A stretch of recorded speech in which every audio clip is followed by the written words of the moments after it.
Hey tú, sí, tú.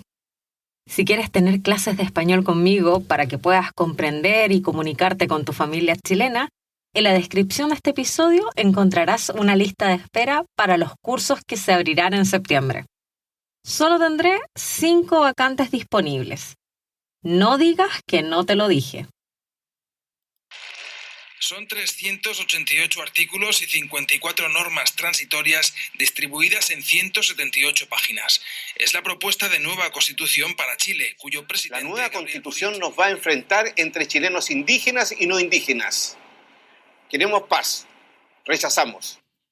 Hace algunas semanas atrás se hizo público el borrador de la nueva Constitución de Chile. Lo que nos queda por estas semanas es leerlo y votar si vamos a aprobarlo o a rechazarlo.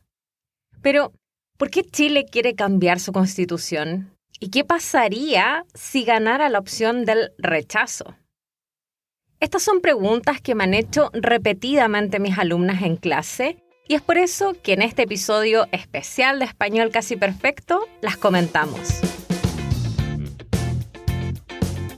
Bienvenida a este nuevo episodio de Español Casi Perfecto.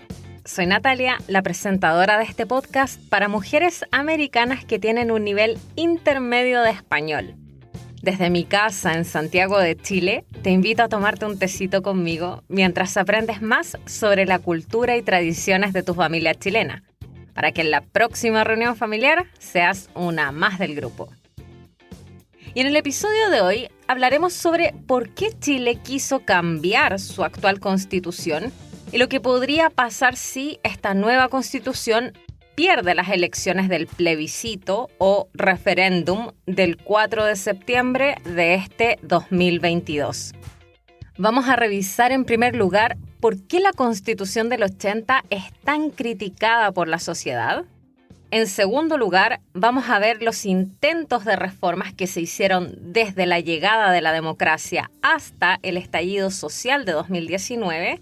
Y finalmente veremos qué podría pasar si Chile rechaza este proyecto. Este último punto nos servirá para introducirnos en un tema que vas a ver en el siguiente nivel de español, cuando estés un poquito más avanzada, que son las oraciones condicionales con sí. ¿Qué pasaría si? ¿Preparada? Seguimos.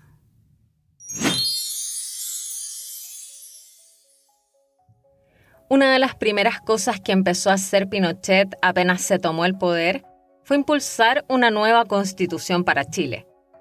El discurso oficial era que esta nueva constitución tenía la misión de refundar nuestro país, empezarlo de cero o from scratch y sacarlo del desastre. Desastre económico, social y por sobre todo moral que los gobiernos de las décadas de los 60 y 70 habían ocasionado. Gobiernos como el del presidente socialista Salvador Allende, por ejemplo. Por aquella época era frecuente escuchar frases como: en este contexto, el 4 de noviembre de 1970, asume el país un mandatario que no trepidó en declararse abiertamente marxista-leninista, cuyo principal y quizás único objetivo era convertir a nuestra patria en un nuevo satélite de la Unión Soviética. La constitución de la dictadura ganó con un 65% de los votos el plebiscito o referéndum de 1980. Plebiscito en donde por supuesto no hubo observadores internacionales, ni hubo registro electoral, ni tampoco hubo libertad de prensa. En un país donde la oposición política estaba prohibida, la Constitución de la Libertad de Pinochet ganó las elecciones. Desde ahí que gran parte de la sociedad actual chilena la considere ilegítima. El ideólogo de la Constitución, Jaime Guzmán, solía decir que los problemas sociales y los problemas económicos en Chile datan de muy antiguo porque somos un país subdesarrollado, que no ha alcanzado todavía el desarrollo. La pregunta que hay que hacerse es por qué camino lo lograremos en un lapso más breve y en forma más integral. Y tengo la absoluta seguridad que no será por el camino del socialismo ni del estatismo, sino que será por el camino. Lo que la Constitución del 80 hizo fue crear los mecanismos y las leyes necesarias para reducir la participación política al mínimo. El nacionalismo militar se convirtió en uno de los pilares de la nueva institucionalidad. Para una parte importante de la población chilena, los militares representaban un modelo social y económico ideal donde la jerarquía y la obediencia eran la base del orden. Y esto es importante porque la sociedad chilena del siglo XIX ya percibía el tema de la participación ciudadana como un escenario que traía problemas. Para Pinochet, toda la crisis que llevó al golpe de Estado del 73 fue la consecuencia de un exceso de democracia. Por eso, lo primero que hizo al tomarse el poder fue cerrar el Congreso y prohibir los partidos políticos. Democrática, acorde con el espíritu de Chile, del alma permanente de Chile. Es nuestro mejor homenaje a la independencia, a las glorias patrias, a la gloria y a la fuerza de nuestro entendimiento nacional. Chilenos y chilenas, hoy despunta la primavera. El año 2005, el presidente Ricardo Lagos hizo una serie de reformas a la Constitución del 80. Pero estas reformas también fueron consideradas como insuficientes por los sectores que habían sido opositores al régimen militar. Además de insuficientes, otra crítica a esta reforma fue el haberla hecho entre 4 paredes. Esta expresión significa hacer algo a escondidas, como cuando no quieres que nadie te vea. Hay que entender que la transición chilena fue un pacto, or a deal en inglés.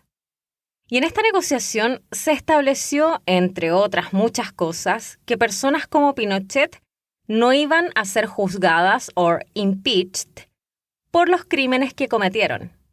Habían pasado 15 años desde que Pinochet ya no gobernaba, pero la sensación era de que la promesa de la alegría de haber sacado al dictador no se había cumplido. La actual Constitución tuvo su origen en dictadura. No responde a las necesidades de nuestra época ni favorece a la democracia. Ella fue impuesta por unos pocos sobre la mayoría. Por eso nació sin legitimidad y no ha podido ser aceptada como propia por la ciudadanía.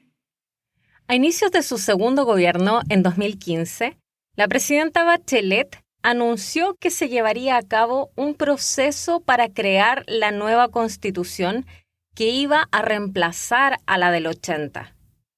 Durante meses se hicieron cabildos ciudadanos o citizen assemblies, en los que participaron cientos de personas a lo largo de Chile, incluyendo a los sectores indígenas. Para la escasa participación política en Chile, estos cabildos, donde la ciudadanía discutió las leyes que quería para nuestro país, fueron un suceso.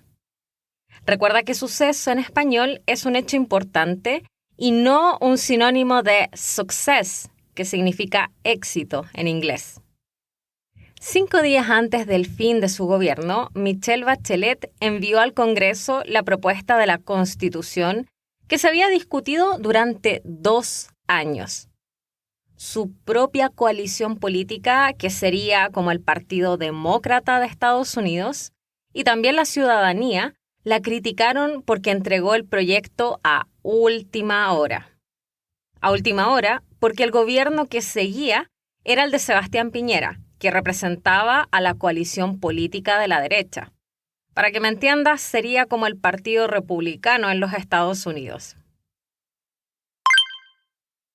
A propósito de esta nueva constitución, el gobierno de Sebastián Piñera, a través de su ministro del Interior, Andrés Chadwick, comunicó públicamente que y hay ciertas cosas que queremos que no avance. No queremos que avance el proyecto de una nueva constitución que presentó la presidenta Bachelet al terminar su periodo. Una constitución no es un juego. El debate por una nueva constitución se daba por terminado.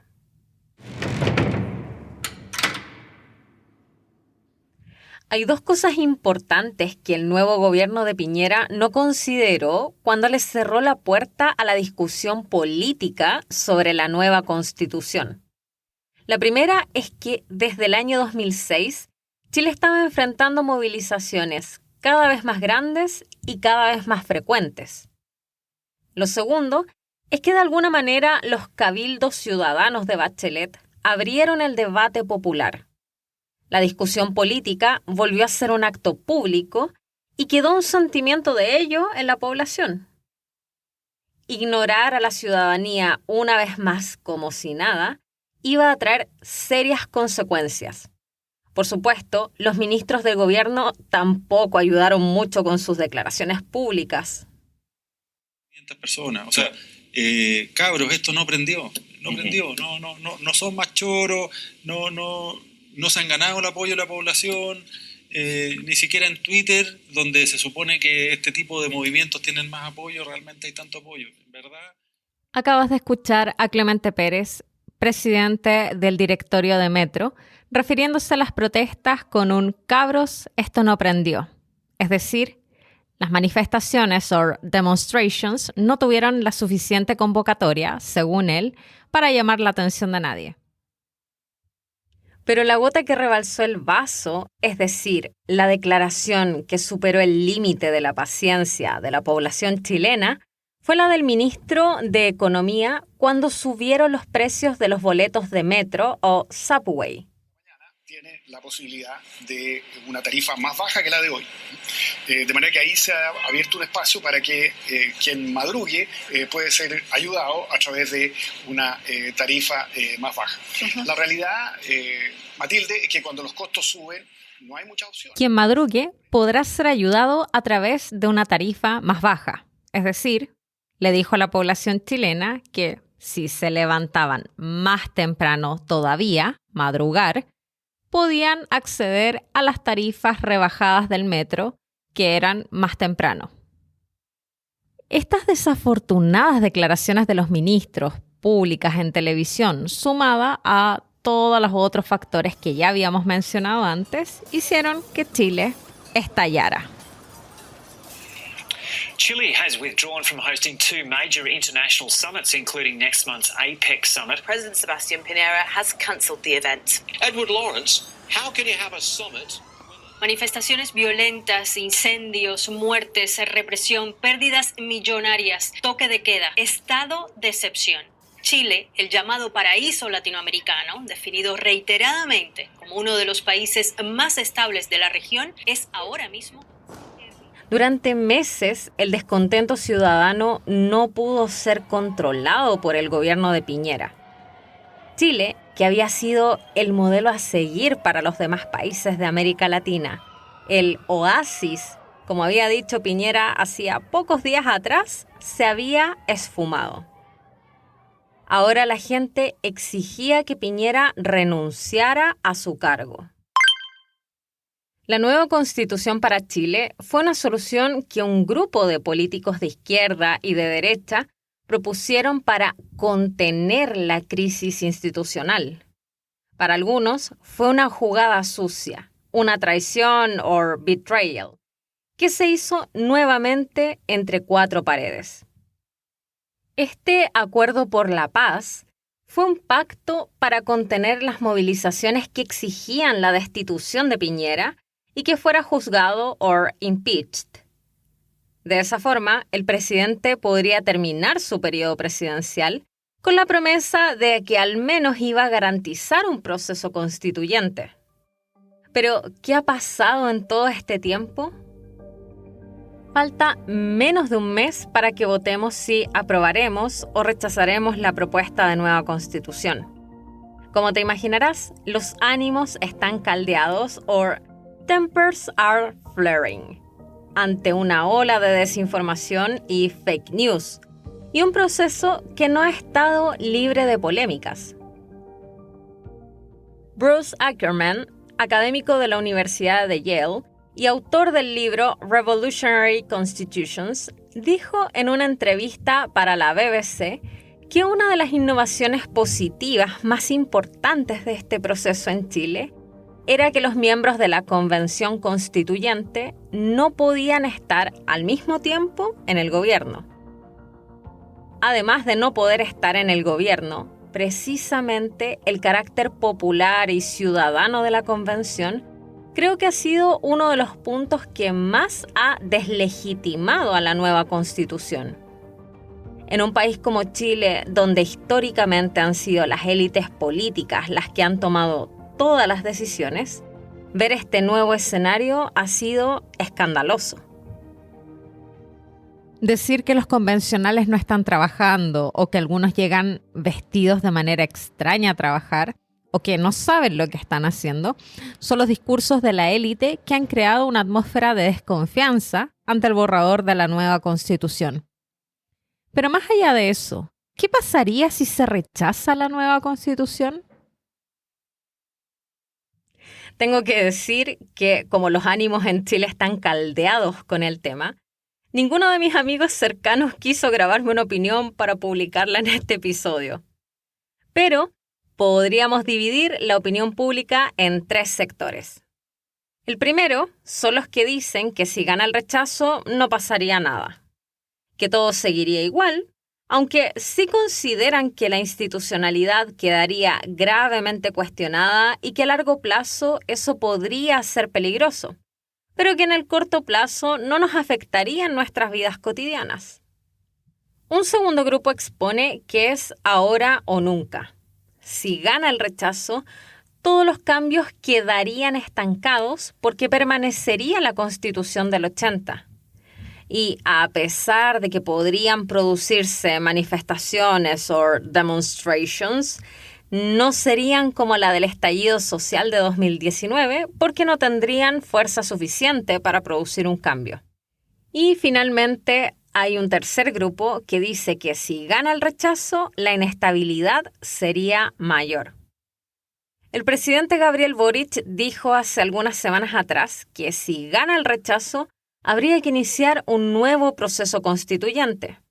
Y aunque todavía no sabemos si eso va a ser posible o no, hay un sector que opina que en ese escenario ya no tendríamos ni tiempo ni ganas de continuar.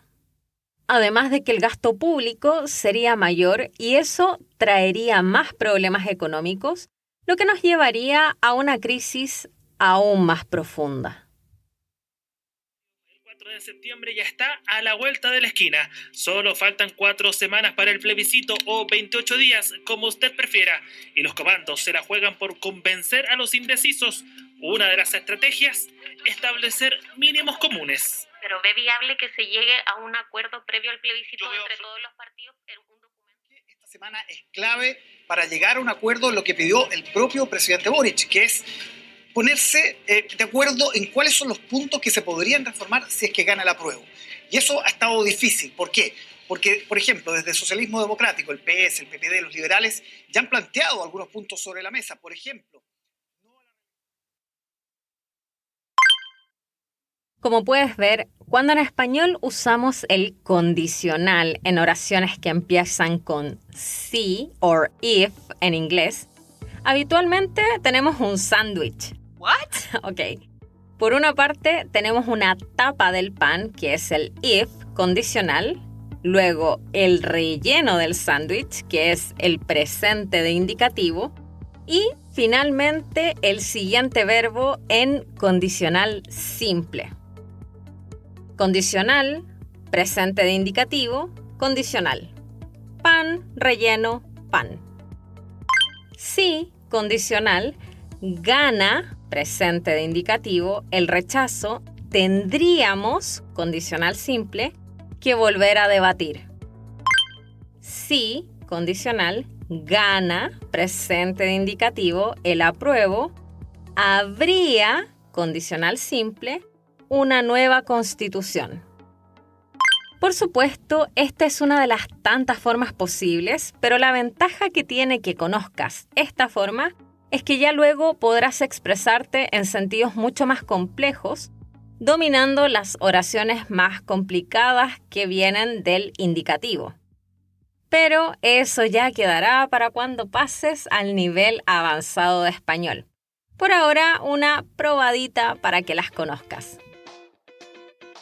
Y eso es todo por hoy, mi querida estudiante. Si te gustó este episodio y quieres ayudarme a seguir publicando contenidos, puedes darle 5 estrellas en tu plataforma de podcast favorita y recomendarme con tus amigas. La transcripción de este y de todos los episodios de Español Casi Perfecto puedes encontrarla en el enlace a Patreon en la descripción de este episodio. Hasta la próxima. Chao, chao.